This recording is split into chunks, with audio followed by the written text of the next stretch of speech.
Hi guys, how you doing? Welcome back to the Smash Knits knitting channel. My name is Ash, aka Smash, and today I have a interesting video for you guys. I recently reached out on Instagram and I think on one of my podcasts and asked you guys what are your kind of like unpopular opinions about knitting, like controversial opinions and hot takes and things like that, and you guys sent me in so many, so I'm very excited to share them all here today. I will be kind of doing a little bit of commentary, saying whether I agree or disagree, and I think it's just going to be a bit of fun. Now, before I get any further, I would like to acknowledge the traditional owners of the land, the Boonwurrung people of the Kulin Nation, and pay my respects to elders past and present. I also want to say, just like do like a big disclaimer here that this is all just for fun. Like, you know, I don't want to take anything too seriously. Everyone has different opinions and that's all right. This is just a little bit of fun. So I don't want you guys to think that just because I disagree with your opinion doesn't mean that you're wrong or I'm right.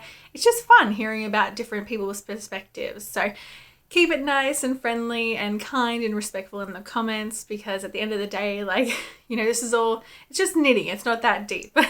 And I would like to thank everyone who did reach in and send in their like unpopular opinions. It was really fun reading them all. I won't be able to cover them all in today's video, or it's going to be a very long video, but I tried to put as many as possible in there. Some will be like kind of grouped together because the theme was kind of the same. Yeah, but other than that, they're all kind of random. So this is going to be really fun. Again, like, take everything I say with a grain of salt. I am definitely not the authority on knitting. So what I say here is not, you know, is not hard and fast rules. It's just my opinion. So yeah, take everything with a grain of salt. Now you might have seen this in previous podcast episodes, but today I am wearing my Very Varied Vest by Lydia Morrow in this beautiful green color, which is some lace weight mohair with some Noro silk gun sock solo yarn. You can find it over on my projects page on Ravelry, and I'll have that link down below. I will also have linked down below my Instagram, so if you guys are, you know, wanting to see more frequent updates about what I'm knitting, you can check out my podcast, but you can also check out my Instagram at smash.knits. Lastly, feel free to subscribe to my channel if colourful, fun knits are your thing.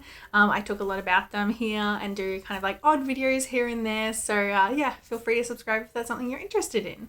Now I'm just going to be reading these off my phone because I have them all here, and we'll just go one by one. So let's get into it. Alrighty, so let's start off with this one. Santa's Garn's patterns requiring yarn purchase feels so scummy. So if you didn't already know or were aware of Santa's Garn, they're essentially like, I think, a Danish yarn brand or like a European yarn brand, and they sell like a bunch of really popular yarn bases. They also have like collaborations with Petite Knit and stuff like that, but they also do release patterns, and a lot of their patterns are like really nice classics, but the only way you can get your hands on these patterns is if you purchase yarn from their website, and then they'll send you the pattern with the yarn. They don't actually allow you to buy the pattern separately to the yarn, and you have to buy the yarn to get the pattern. And yeah, I agree. It feels kind of like, I don't know, it feels very annoying. It feels like very cash grabby to me. Like, you should be able to buy the patterns, and I don't see how it would like negatively like impact them in a monetary way. Like, I feel like if more people bought their patterns, they would have more money in their pocket. I feel like it's almost like people don't buy their patterns because they have to buy the yarn. I don't think it's working the other way where they, you know, because you want the pattern, people are buying the yarn. I feel like people are going to use Santa's Garn because it's popular anyway, and I just feel like it would be beneficial to be able to sell, or like, sorry, to be able to buy the pattern. Because I see so many of the patterns and I'm like, oh, they're really nice, but it's very hard to get a hold of Santa's Garn in Australia as it is. So the fact that we can't even get the pattern seems kind of like silly to me. If a top has German short rows in it, I'm not making it. I've never been able to figure it out. Now, I think I mentioned this in my last podcast episode where I talked about German short rows, and I talked about how it's all propaganda. Like, German short rows are actually way easier than people make them out to be. And I have to agree, like, I think when I first started knitting, there was a couple of patterns that I had read and they had German short rows in them, and I was really resistant on learning German short rows because a few people that I had spoken to had talked about how like German short rows, they kind of rolled their eyes at it and made it out like it was actually harder than it was. but they're not actually that hard. I think that also has to do with experience. A lot of techniques that I tried or attempted to learn when I first started knitting didn't really click in my head, but as I got more experience and kind of understood and read more knitting patterns, I started to get familiar with the terms and how patterns are written. And so when then I attempted short rows again, it all of a sudden kind of clicked and made sense to me. So I think there are lots of YouTube tutorials out there. There are a lot of good patterns, like the Tolster tee for me. That was when my brain clicked and short rows made sense to me. And from that point on, I was like, oh, I can do short rows, not just German short rows, but other short rows, because I now feel like I understand how it works. So yeah, I definitely think short rows are worth it because they add shaping where there needs to be. It might be on the bust or the shoulder or the neck. I definitely think short rows are worth it. And I find them actually fun to knit. Like Unpopular, I know some people probably don't like knitting back and forth, but I actually like knitting. I find them quite moreish because I want to get to the point where I can like knit that double stitch. And one kind of tip that helped me was when I was learning German short rows was that when you do make a double stitch, you always have the working yarn in front, so never in back. So that's a good kind of like rule of thumb to think about. Seasonal knitting plans are a recipe for disappointment. Knit what you want when you want. Yeah, I agree. Totally agree. I think that it's good to have a plan. I think it's really helpful, especially if you're trying to stash bust, to allocate yarn to certain patterns so you have a plan and kind of a list of what you're going to make. I think that is really helpful. But I think when you like put these restraints or these like restrictions on yourself to be like, okay, I'm only going to knit like summer fibers in summer, and I'm only going to do like t-shirts and singlets in summer, I'm only going to do heavy winter garments in the winter period, I feel like that just like limits your creativity and kind of the spontaneity of knitting a bit. I feel like for me, logically, it doesn't make sense that I would knit a heavy winter garment in the middle of winter if I want to wear it that winter. Like I feel like I would have to knit it the season before or even earlier if it's like a particularly long knit so that it would be ready for winter, if you know what I mean.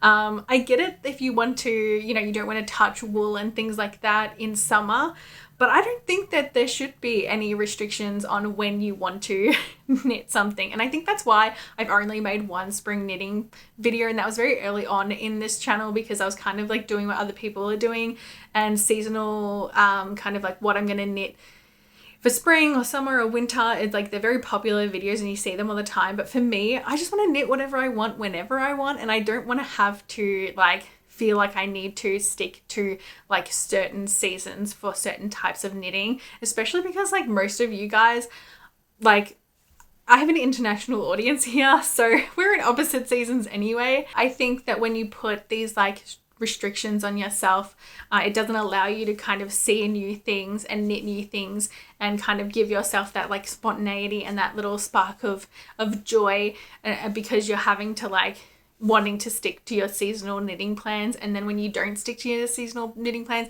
and you do cast on something unexpected, I hate feeling that feeling of like disappointing, being like, oh, I haven't stuck to my plan. And it's kind of like, because you haven't stuck to your plan, you're like not doing good. I don't think we need to like, punish ourselves for not sticking to these like made up rules that we made for ourselves, you know? So yeah, it's a very interesting point. Alrighty. I hate discouraging a garment as your first project. Go for it while you are enthusiastic. This is a really interesting one because I agree with it, but I also understand why people might not encourage your first thing that you knit to be a garment. So I definitely think that we shouldn't be discouraging people from knitting a garment as their first knit project. I feel like there's this kind of expectation that the first project that you knit should be like a rectangular scarf. And for me, I think that's like so ridiculous because yes, it is very easy to knit back and forth in a rectangle, but it also is extremely boring. Like I remember some of my first knits were like rectangular scarves that I never finished because I just was bored out of my mind and I wasn't enthusiastic about the project. And I much prefer doing something else where I feel like I would actually wear or I'd actually get use out of it, or I was learning a bit more than just like knitting back and forth for like a million rows. So I definitely encourage people when they're like first starting to knit to be adventurous and to be creative and courageous and like really try something that's challenging, but not too challenging. Like I believe like things like socks and beanies are really good first projects because socks, you learn so many techniques, like picking up stitches and decreasing and like doing ribbing and working with like deep hands and things like that. Like there are a lot of different techniques that you can learn from sock knitting. So I think socks are a really great first project. It's a big learning curve, but that's what I learned. And I felt it's so much easier to tackle a garment after doing that. Or a beanie is like something that's like, yeah, you're knitting in the round, stocking it for for a bit, but not too long. And then you also learn how to decrease at the same time. And you get a beanie and it's a quick gratification.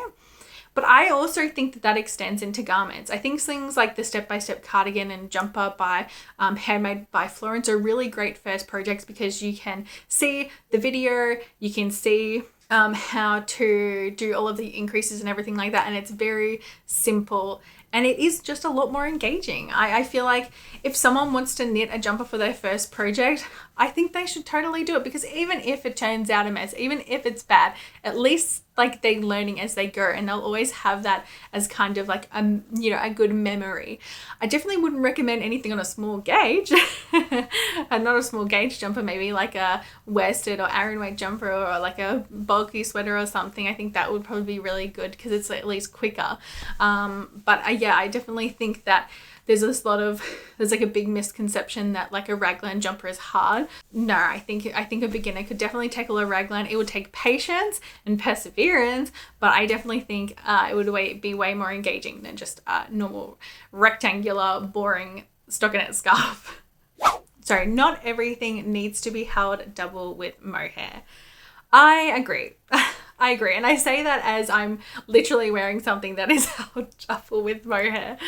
I think we do see a lot of mohair or a lot of like lace weight fluffs held with a strand of fingering for a lot of garments. I think there's lots of reasons why people like mohair or like to hold a fluff. For me, I love the fluffiness, of course. Like I love how forgiving mohair is if your stitches aren't exactly even or if you are knitting on a larger gauge. It just provides that extra bit of warmth and it's just a bit more forgiving and it hides imperfections better. As well as I understand why people love mohair, like the properties of mohair are fabulous. Like it's anti-pilling, it's hard wearing, it like holds structure, it's really warm. So there are a lot of benefits to mohair that I can totally understand why it appeals to people. But in some cases, is it necessary? No, I don't think so. I think it can make a project extremely expensive, way more expensive than it probably needs to be. It also depends on the climate or the garment that you're making. If you're making like a summer t-shirt and you're putting mohair in it, there is no practical use for that because you're just gonna boil. You're gonna get too hot and not want to wear it. But if you're making like a vest or something that you like specifically designed to add warmth, then I find it, yes, it would be very helpful. But I do understand where this person is coming from because you do see that very often in the knitting space and it can feel like there's a saturation of people always holding something with mohair. And I'm guilty of it. I'm knitting a red cardigan at the moment that has a strand of alpaca with it. I made this and this has mohair in it. I've got like other future projects that I have plans to hold mohair with it. It does get like much more expensive. It pretty much doubles the price of whatever garment you're going to make. And sometimes, depending on the mohair, it's quite itchy. Like I have kind of steered more towards using alpaca lace, suri lace, because it is a lot softer. It doesn't have the same kind of anti-pilling properties that mohair does, but I want that fluffiness and that softness that you get from mohair. But without the itchiness. So I totally understand because I made my first cardigan with mohair and I can't wear that because it is just so itchy on my body. So I totally get it. It is a bit saturated and it does get annoying when everyone seems to be making everything with a strand of mohair when mohair is expensive and it's itchy. So it kind of, yeah, I get it. Yarn stashes are good actually. It's great to have options on hand and you can buy on sale. Now, I feel like there's been a lot of conversations about yarn stashes and what's like a good yarn stash, what's too much, what's not enough. Yarn stashes are very personal, I feel. I feel like everyone has their own kind of limit or amount that they feel comfortable with, and I think that's a really personal choice. And it also comes down to what you can afford. Some people like to get secondhand yarn, and so they feel like they can probably like justify more purchases because they're not buying as much. But also then you got to keep in mind, am I going to knit all of this yarn anyway? Some people are in better financial positions and are able to build up their yarn stash because they can spend more money on it. Some people have just been knitting for a very long time, so even though they might not have bought, be regularly buying yarn all the time, it's just that they've been knitting for such a long time, they've managed to accumulate more yarn over a longer period of time, so it might seem like their yarn stashes are larger. So I guess like there's a lot of reasons why that contribute to the size of someone's yarn stash. I think it is valuable to have a yarn stash. I think it does serve its purpose.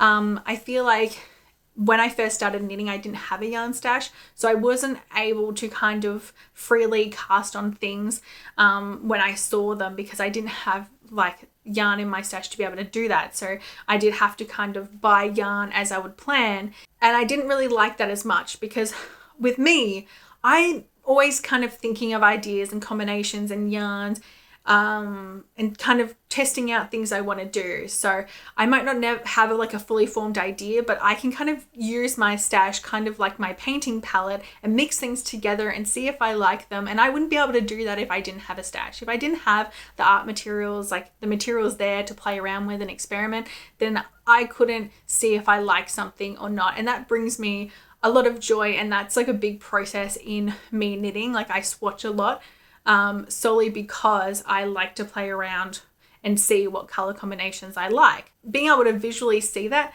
versus seeing yarn online, especially when you can't always determine if that's the exact true color, that to me is really valuable. And be able to feel it and see if I like how it is. I think from that perspective of like using your yarn as kind of like an artist would use their paints, where they experiment with different techniques and different yarn combinations, that's where I can really see the value in a stash. I also think it's great if you are, have to gift knit for someone, or you want to like spontaneously cast on something. Having the yarn there to be able to do that is really useful. I also think it's great if you initially did have a plan in mind, but then realize that maybe that thing won't be practical. It's good to be able to change your mind and grab something else from your stash. However, with saying that, I also can't ignore the fact that there is an issue sometimes with feeling like you need to buy yarn or you have to have a large stash, or like kind of the overconsumption aspect of having a yarn stash. Because I know that it can get to a point, and I feel like I'm at that, like getting close to that point where I really feel like I've got enough yarn and I would feel like it could last me a good amount of time. Like I definitely feel like I have enough yarn in my stash to last me at least 3 years of knitting, to be completely honest. And I even just look back at what I bought last year at the Bendigo Wool and Sheep Show, and like majority of the yarns I bought from there I haven't even made into projects, and it's been a year. So I definitely can see in my own yarn stash and reflect and look and be like, okay, do I actually need to consume more yarn or bring more yarn into my stash? Or am I at a comfortable level where I can pretty much knit for probably like 3 years and still have enough yarn? Definitely. I think it gets a bit too much when you are continuously accumulating yarn and you've got so much yarn that you won't be able to knit all of that yarn in your lifetime. That's when I think you really need to like reevaluate and be like, okay, what's some of this yarn? What yarn in my stash am I going to realistically knit? And can I perhaps maybe destash it by like selling it or donating it to like a foundation or a charity that uses yarn or teaches people to knit or needs yarn for like to give to people in need and stuff like that. So like that's where I kind of draw my line, where it's just like, I don't want to get to a point where I can't knit all of the yarn that I have in my stash in my lifetime. Now, if you have a business and you need yarn for your business, that is like a whole separate thing. I'm just talking as like from a personal perspective, a personal stash that you use for personal use, nothing related to businesses, then that's a whole different ball game. I'm not going to get into that. In terms of shopping for yarn on sale, I do understand that in relation to having a yarn stash, because obviously if you are only buying yarn to knit your next project and you're only knitting one project at a time, then when you finish that project and you want to start a new project, you have to buy yarn at that time, regardless or not if it's on sale. If you have a yarn stash, it does allow you to be a bit more flexible with your timing and allows you to buy on sale when you can. But you also got to think, you also got to kind of do some self-reflection, and I'm talking to myself as well, and be like, okay, do I actually need this yarn, or am I just wanting to buy it because it's on sale? So that's also something you got to think about, and I fall for that trap all the time. So I'm definitely no saint in that sense.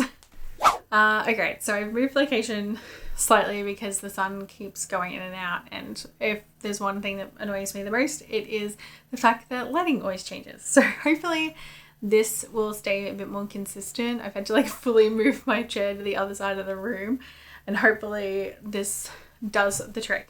But okay, so the next one I want to talk about is kind of like a 3-in-1. These are 3 separate points that kind of like all resonated kind of together. They all were kind of like the same theme. And the first one is petite knit isn't the be all end all of knitting. It says if the pattern doesn't have hundreds of projects, it doesn't mean it's not worth knitting. And the same patterns feature in podcasts over and over again. It's so boring. So I definitely think that petite knit is like one of the most popular designers there are, I think, in the entire knitting sphere. And she definitely has a chokehold over like the knitting community and knitting podcasters alike, because I think we can all agree when I say that pretty much every single podcast features something petite knit related, right? Whether it be an accessory, a garment, something, there always seems to be petite knit somewhere on someone's podcast. And I can totally understand how that would feel repetitive to a viewer. Like myself, I am a viewer, I watch podcasts, that's how I got into podcasting myself. And yeah, like you do see a lot of petite knit, and it can feel a bit repetitive, because it's like, how many times do I really need to hear about, you know, insert petite knit pattern? You know, I've already seen 7 other podcasts talk about it on their podcast. So I can totally understand how it can feel repetitive. And I definitely feel like there is this like kind of like trend to knit petite knit's latest pattern as soon as it releases. And for me, it's kind of like, I don't know, like I totally get it. Like I feel like Petite Knit is a fantastic designer. She obviously has the whole like Scandinavian cool chic vibe going for her. She's like totally got that aesthetic down pat. Like she's a fabulous designer. She knits classics. Like she designs really chic garments, and I'm sure a lot of people like them. But also from just like a volume perspective, I don't see how like every single like item that she comes out with can be like a banger. Like how can every single one be popular? Like why? Like I feel like none of her patterns ever flop, because I feel like her patterns are setting the trend, if you know what I mean. Like I feel like the trends, like what's kind of coming out, it revolves around what she releases and what she deems cool at the time, rather the other way around, where she's trying to kind of knit for like the current aesthetic or the current trends that are happening. But I still don't understand how like every single one can be popular. Like there should be like, there must be ones that people don't like.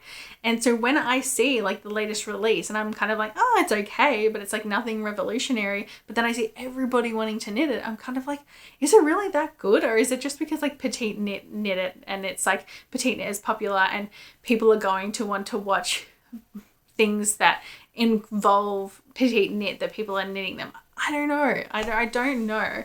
It's very interesting because some of her designs are really nice and I can totally understand why people will knit them, but I just don't understand how every single one is like great. And maybe it's not just the design, sorry, maybe it is like partly to do with the fact that her patterns are really well written and stuff like that, or they always have a lot of projects so people can see and visualize how theirs is going to look better. So maybe it's like a multitude of factors of why we see it. But I also do feel like there is room for all of us. Like I feel like it does get to a point where, you know, we just looking at petite knit to kind of see what we want to knit next. Maybe spend a little bit more time and go through Ravelry and find maybe smaller designers or less known of patterns and knit those instead and add a bit of variety. Like, you know, I'm very conscious of when I knit a lot of the same designers' patterns, like, you know, Summer Lee being one of them. I knit a lot of her socks. I do love her socks. I don't think that I should have to apologize for knitting a lot of them, but I also have to be mindful and think, well, like, is this engaging if I'm just going to be knitting the same designer over and over again, or should I be showcasing more or different designers so that there's like a bit of variety out there? And I agree. I totally agree. I don't like doing the same thing over and over again. I don't like knitting the same patterns. I like a little bit of variety. So for me, even just producing, making these videos and just knitting on a personal level, I much prefer it when there is a bit of variety and I'm not knitting kind of the same thing from the same designer, if you know what I mean. And to connect the second point of that, you know, the pattern doesn't have to have hundreds of projects for it to be worth knitting. I totally agree. Like, there are plenty of patterns that are newer to Ravelry that don't have a lot of projects, or they're smaller designers and don't have a lot of projects. And that does not necessarily reflect or mean that the design isn't good or the pattern's poorly written. It might just mean that it doesn't get as much traction online as some other patterns do or some other designers do. You know, like things like Andrea Mowry and Acrea Bayer and Stephen West and Petite Knit and Sari Nordlin, they all have these huge, massive followings. So their patterns are always going to get traction and are always going to be viewed by more eyes. So I think it's really important to kind of reflect and think, oh, like, does this maybe not have a lot of patterns only because their social media following isn't larger? Not necessarily is it because their pattern's poorly written or their design's not good. I think like I think it's worth taking a chance and knitting something that you genuinely love and not think too much about, oh, it only has so many patterns. And I think that also is particularly kind of risky for people who are like in bigger bodies like myself, because we do rely on like the projects page to be able to determine whether or not this is going to look good on us. Because when we do see a pattern that has hundreds of projects, it's really helpful because we can then visualize this pattern on a lot of different bodies and see, oh, is this going to suit me because I have sloped shoulders or I have a larger bust? Like, let me see if there's people who have similar features to me so I can see if this particular designers are going to look good on me. So I think it is more risky for someone in a bigger body to go for a pattern that doesn't have as many projects because we don't necessarily know what it's going to look like on our bodies. But I think, you know, you might be pleasantly surprised. You might actually really like that pattern and you might continue to knit from that designer because you gave them a chance. And, you know, how are these designers going to get more popular and how are they going to be able to grow if everyone's always knitting the most popular designers, you know? So yeah, it's tricky. It's a very interesting, it kind of goes both ways, but I definitely can see why some people feel like they're just seeing the same patterns over and over again. Yeah, so hopefully moving forward, myself included, we can be a bit more conscious about, you know, the patterns that we share and the patterns that we knit, and maybe give smaller designers a chance. Alrighty, this one is, just because you can knit, it doesn't mean you can design. Okay, this one is, yeah, I'm not a designer. I have no experience in designing. I have never designed or written a pattern, so I don't think I'm probably the best educated person to speak about this, but I don't think that it's any of our business to tell anyone whether or not they can or cannot design. I think that there are so many art forms and so many crafts, and everyone starts off as a beginner, right? Like, every single designer before they did their first pattern had never designed one, right? And they were just a knitter. So I think that to be able to say that someone, you know, just because they can knit doesn't mean they can design, I don't know, just limits people's creativity and discourages them from taking a chance and doing something that they might actually be really good at or have a passion for. I think that everyone starts with very little experience. Obviously, I feel like there is like a duty of care when it comes to pattern writing and grading and things like that. I know not everyone has the access to be able to like pay a grader or pay someone to edit their pattern, but I also think that there can be some due diligence done to make sure that the pattern that you're writing at least makes sense and is coherent, and you've tried your best to grade it and edit it as thoroughly as possible. So to make sure that the knitting experience is a positive one and they're not having to like constantly contact you for pattern assistance. So there's also that, like, it's on the responsibility of the designer to do their research and to educate themselves and to make sure that what they're writing is actually producible.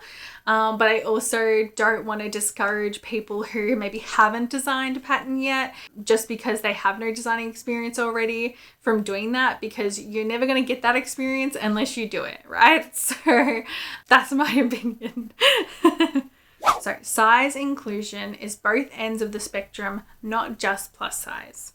So I totally agree with this. Size inclusion is both ends of the spectrum. Like, I think there is definitely a discussion to be had about catering for smaller sizes and petite sizes and like extra small sizes. I definitely think there's a conversation to be had. I don't think I'm the best person to have that conversation because I have not experienced life in a really small body before. But I think that when I talk about plus size people and when I talk about size inclusivity on my channel, I'm speaking about it from a plus size perspective. And I've talked in detail about this. I made a whole video about it. You can feel free to check that down in the description box below, where I go through kind of size inclusivity in the knitting community, and I look at it from a critical perspective, from like both a knitter's perspective, a plus size person's perspective, as well as from kind of like a designer perspective as well. Kind of look at the reasonings why someone might not cater for plus sizers, etc., etc. But speaking from my experience, I think that growing up, my adolescent years and my adult life in a bigger size body, I have, experienced the world as that. And if we have a look at the fashion industry in general, we can see that a lot of the time, a lot of size ranges that are offered to people are catering towards smaller sizes. And there's a really great kind of like article about it on this website called Miss Tyler, where they did like a survey of women's sizes and their bust sizes, and then compared that to like the latest fashion brand size releases. And they showed that, in the US and in Australia, that like 80+% of people were like in mid-size or like plus size range, but like only kind of like a very small percentage of the size ranges offered sizes for 18 and above. Yes, okay, so for our plus size, which is in the US, so size 14 and above, 54.4% of women in the US wore a size 14 and above, but only 0.8% of like the autumn, winter, spring, summer fashion week looks actually had sizes that catered to those body sizes. And then for like the Australian side of it, we can see that like the plus size, which is size 18 and above, 36.7% of women wore that size, but only 1.1% of the looks in that season actually catered for those sizes. So I guess that's where I'm coming from, where like there is a huge fashion industry and plus size people are consistently being excluded from it, even though they are a high percentage of the population that have that wear that size. So when I talk about size inclusivity on my channel, I come to it with a perspective as like, I have and other people's bodies that are like mine have been excluded from like clothing industry and the fashion industry for so long that my goal for this channel was to make sure that that didn't happen again, and that I was including those people and I was promoting patterns that do include bigger body sizes, because we have been so excluded from so many other industries. And it's not just the fashion industry, it's a lot of different experiences that are different for people of plus size that straight or petite sizes just would not experience on a day-to-day basis. So I think that's why I talk about it so passionately, and I am so passionate about it. You know, I'm not trying to say that like smaller sizes don't deserve the same respect and accessibility that other sizes do, but I'm just kind of urging you to think about it from a perspective of like, well, those sizes have been kind of like the default standard size and had been catered to in the fashion industry for so long. That's why my goal is to focus more on plus size bodies and making it a inclusive space for plus size bodies. So if that gives you a bit more of an understanding of why I'm mostly talking about that end of the sizing spectrum rather than the other. Editing Smash here. I just wanted to quickly pop in here and say that I do try and pick patterns that cater to a wide range of sizes, both small and large. So I don't want you guys thinking that I'm only trying to be inclusive of large size bodies. I am trying to select patterns that have a larger size range so that smaller sizes can be catered to. I just kind of wanted to explain why, like, I'm mentioning the higher size ranges more often. These next three are kind of grouped together as well. So lots of podcasters knit exclusively with expensive yarns. It excludes those who need affordable options. Knitters can be rather posh snobs, and almost every person I've met in real life who knits refuses to use budget-friendly yarns, acrylic or acrylic blends. Considering that for the most part all I use, I find it annoying. It feels like they're attacking me as a person because I have the audacity to be poor and knit. So you can see how all of those kind of relate to each other. Essentially, it's talking about how, you know, people who use exclusively, you know, expensive yarns, that like knitters can be quite snobby about the yarns that they use, and that like people tend to kind of put down people who just, you know, kind of prefer or choose to use acrylic yarns. I definitely agree. I think there are definitely people who are snobby about the different yarns that they use. I've seen it in real life. I've seen it at other places. I've seen it online. People who call acrylic yarns disgusting or shame people for using acrylic yarns because they might have some sort of environmental stance on it. But I think acrylic yarns and cheaper yarns and more affordable yarns like serve a place in the knitting community. You know, I think it's kind of unfair to just expect that everyone is in the same kind of socioeconomic position that everyone else is, and that if they can afford to buy expensive yarns that they should, or that they shouldn't use acrylic. I feel like that's a very kind of privileged position to be in. I'm lucky enough and I'm privileged enough to be able to afford, you know, yarns that are considered expensive. Like, I fully acknowledge that privilege and I don't take that for granted. I also am someone who also likes acrylic yarns. Like, you might not have seen it much on here, but I do have quite a few acrylic yarns. One of my next projects is like, I think it's like 80% acrylic yarn. I feel like acrylic yarn definitely serve its place in the knitting community, whether you're knitting for children or you want something that you can wash and is easy to manage, because wool and mohair and alpaca can be annoying to deal with sometimes. Like, it can, you know, there is maintenance involved. So if you want something that's low maintenance because you don't have time to fuff about, or you just can't afford to be spending like $100 plus $200 on a project, like totally fair. Like, go and use the acrylic. I feel like that's totally acceptable, and I feel like there's room for everyone. And I don't think it's very nice to yuck people's yums and put them down because they like acrylic. I've heard people be like, ew, disgusting. I would never touch that. I would never use that. What? Like, that's so mean. Like, even just from like not even a yarn snob perspective, just like a human to another human perspective, why would you even say that to someone? You know, like just out of sheer respect. Like, not everyone likes the same things. We all have different preferences. Like, that's what makes the world great. Why would you shame someone for liking something that affects you, that doesn't affect you at all? Like, if someone chooses to knit acrylic yarn, how does that affect your life? Like, that doesn't. So why shame them? Why make them feel bad for making that choice? Like, that's like wild to me. I would never do that. I would never do that to someone. Even if I didn't like what they were using, I still wouldn't say, like, make them feel bad about it just because I didn't like it. Yeah, it's crazy. I definitely think there are people that give me like that kind of vibe, but like, oh, I only knit with La Bien-Aimée or whatever, or I knit this whole thing out of this particular fancy hand-dyed yarn. I think there's nothing wrong with knitting with expensive yarns. Obviously, I'm like probably biased because I knit with expensive yarns as well, but I also do knit with a lot of budget-friendly yarns as well. Like, I knit with Drops Air, and I have some Bendigo Woolen Mills, and, you know, Cascade Heritage Sock, or Languille Vol, or Cascade 220. Like, those are all affordable yarn options that I love and I enjoy using, and I enjoy wearing. Like, there are a lot of good affordable options. Like, I think just because they're affordable doesn't mean that they're bad. I've tried some expensive yarns that I really don't like, and I'm kind of like, why did I pay so much money for something that isn't even that great?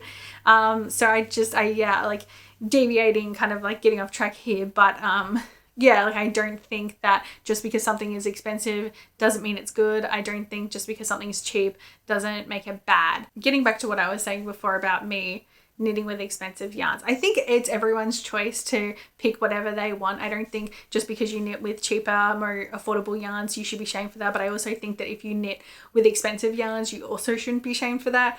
At the end of the day, like, I don't think it's any of our business to tell anyone what they should or should not be using. But I definitely think the intention, the motivation, and the way that you talk about it matters. I think that if you're only knitting with expensive yarns and you're expressing your dislike of affordable yarns only because they are affordable and not because you genuinely do not like the actual properties of the yarn, I think that's where I have an issue with. If you're just shaming acrylic because it's acrylic and not because you actually don't like the texture and feel of that particular yarn, or you're just shaming, you know, Cascade or cheaper yarn brands just because it is cheaper, and you're kind of projecting like a vibe of negativity towards more affordable yarns and people who are knit with more affordable yarns, I think that's where I have an issue with it. But if you're someone like me who just genuinely loves particular yarn brands, like Hedgehog Fibers is one of my favorite sock brands. It is not cheap. It is expensive. It's especially in Australia because it has to be imported from Ireland, obviously. I genuinely love that sock yarn. I love the colors. I feel like the colors resonate with me the most, and that's why I'm so drawn with them. And I find the yarn very soft and very plump compared to other yarns. So I use a lot of their yarns because I genuinely love that yarn. But that does not mean that I don't like other affordable yarns as well. And I feel like if we get into this place where we're having to apologize for using yarn that we like, it feels a bit icky. Yeah. Another kind of point I want to touch on with this particular theme is the responsibility of the podcaster or the person who's like the public figure, because there are times when I do think to myself, being like, should I be including more financially accessible yarns? Like, when I'm planning my projects, I'm kind of like thinking, okay, well, I've just done a project that has, you know, 2 strands of knitting for Olive. Maybe should the next project after that be in a more affordable yarn so that I have more variety and I'm not isolating like a portion of my viewership because they're not able to access those particular yarns. So I think it is something that I am conscious of. It is something I think about, and I am, actively thinking of ways that I can incorporate like a wide range of prices on my channel, the same that I try and think about ways that I can, incorporate a wide range of designers or a wide range of colors or a wide range of designs or items. Like, it's something that I think about as well, because I don't want to be stuck knitting the same garment with the same yarn all the time. Like, that for me is not engaging or interesting either. So it's kind of like a win-win situation for me. Okay, next one. Not gauge swatching for each project, only the ones that I feel very drawn to. I am a notorious swatcher. I love to swatch. I think for things like beanies or socks or like certain small scarves and things like that, I don't think it's probably necessary to swatch. I like to swatch, but I most of the time for like a beanie or a sock, I'm not swatching. I think for things like a garment where it actually has to fit specific measurements of your bust and your shoulders and your sleeves and your body, I feel like that is very necessary to gauge swatch. And swatching, I feel like, is not only about meeting gauge. Like, I feel like a lot of people look at it and be like, oh, it's to meet gauge, but it's not just to meet gauge. It's to see how much your yarn grows. It's to see if you like that particular tension and if the fabric that you're creating with that size needle suits the type of garment that you want. Like, if you swatch something up in quite a tight gauge, you're going to have quite a rigid garment, and that might be something that you want. Or if you want a really flowy, nice garment, you don't know fully how that yarn or that particular material is going to turn out until you do swatch it and you block it and you figure out how it's going to change. Blocking the swatches is so important. Don't, like, for me, I know I'm telling you what to do, but seriously, like, if you're gonna go to the effort of swatching, please block your swatch, because wool and cotton changes drastically after it's blocked.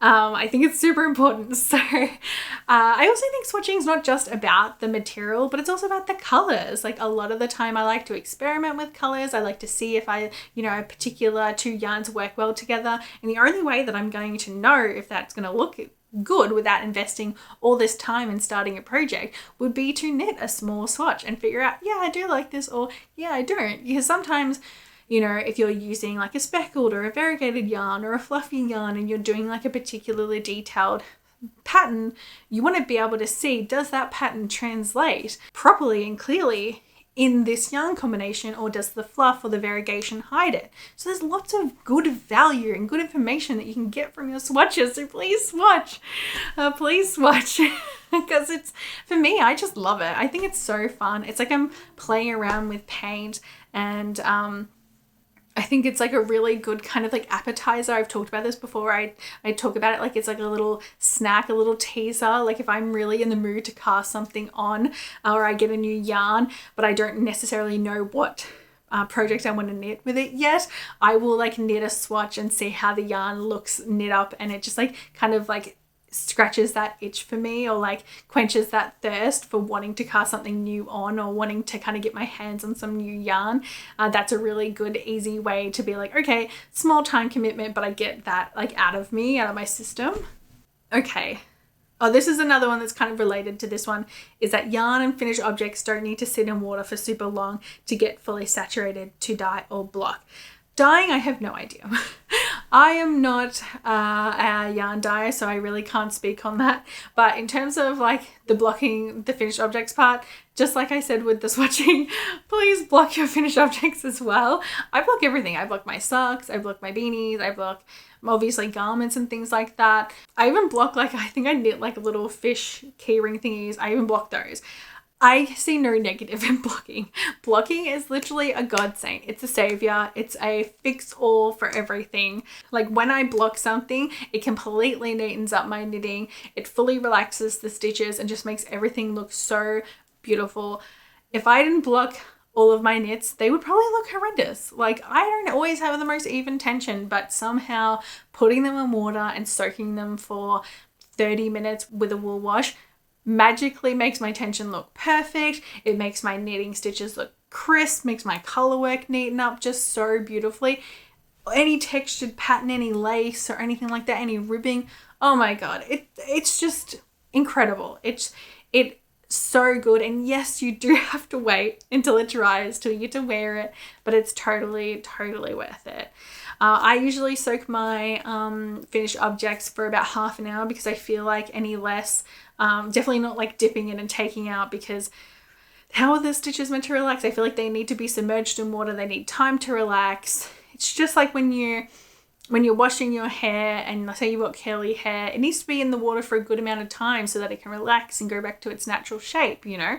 Like same with blocking. You need to be able to submerge it. It needs to have time to relax, you know, before you wring it out. So if you are impatient and you don't like waiting so long for things to dry, a really good tip, granted this works mostly with like non-felting, you know, if you've got a really rustic, you know, prone to felt wool, then I wouldn't recommend this. But if if something is like got nylon in it or some sort of like property that doesn't make it felt, then I would definitely recommend putting it in the washing machine on a spin cycle only, like kind of like a lower spin cycle, and not in a garment bag. A garment bag will create more friction, so do not put it in a garment bag.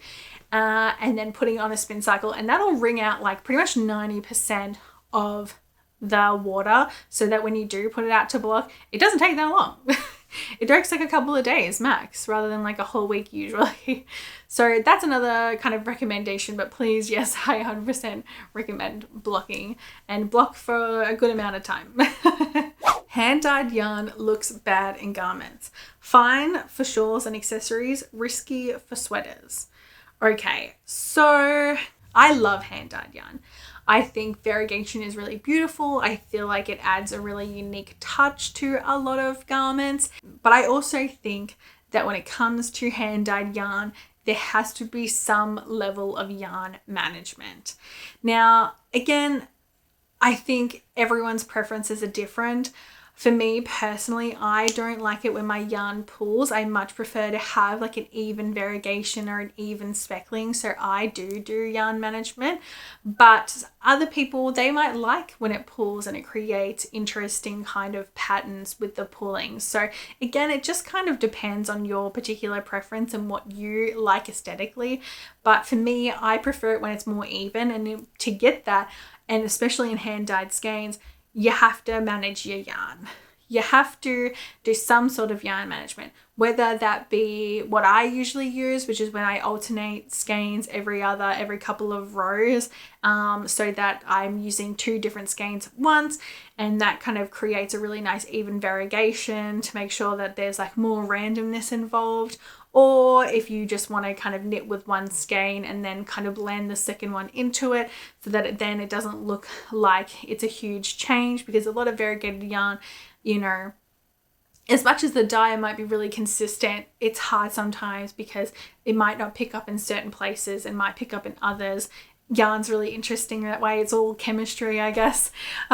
So it's not always the easiest thing for the dyes to get it completely even and exactly the same, especially when you're dealing with a lot of colors. So I kind of agree in the sense that sometimes it can look a little unappealing, but I think that if with the right yarn management, yeah, definitely sweaters, cardigans, garments, vests can look fantastic with hand-dyed yarn and with variegated yarn. It just all depends on whether or not that person wants to commit that time to managing the yarn. But again, if you don't even care about that and you like when it pulls, then who cares? You know, if you love it, that's all that matters at the end of the day. If you made a mistake and you're happy to leave it, then leave it. Knitting doesn't have to be perfect. Yeah, 100% agree. I think sometimes we get too caught up in this kind of aesthetic where we need to make our knits look commercially made, and that's kind of like seen as the goal for knitting, to make our garments look commercially made. And I think that can be a bit like destructive sometimes, because you kind of stress yourself out when you do make a mistake, and you feel like you need to fix it or go back or anything like that. And I definitely fall trapped to this all the time. If it's like something like a really obvious mistake and it's not too far down and I can fix it, I will fix it. But if you've already gone like a good way through and it would take hours of work to fix what you've just done and it's really not that noticeable, it's now a characteristic. It's no big deal. Leave it in, because at the end of the day, you're probably the only one that's going to notice. Most of the time, people aren't even going to notice. Like if you think of all of the jumpers or all of the people you've seen and you try and count in your head how many times you pointed out a mistake, there's probably not very many, if any at all. And that's because from afar, you're not going to be looking at someone's jumper and being like, where's the mistake? You're going to look at the overall picture and be like, that's really cool. The only person that's really going to know that there's a mistake is you. And as long as you're comfortable with that mistake being there, leave it there. It's really no big deal. Mistakes make it unique, make it different, and no one at the end of the day is really going to notice other than you.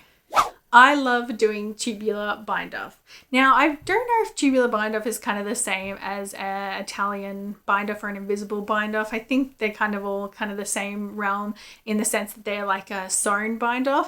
And I agree.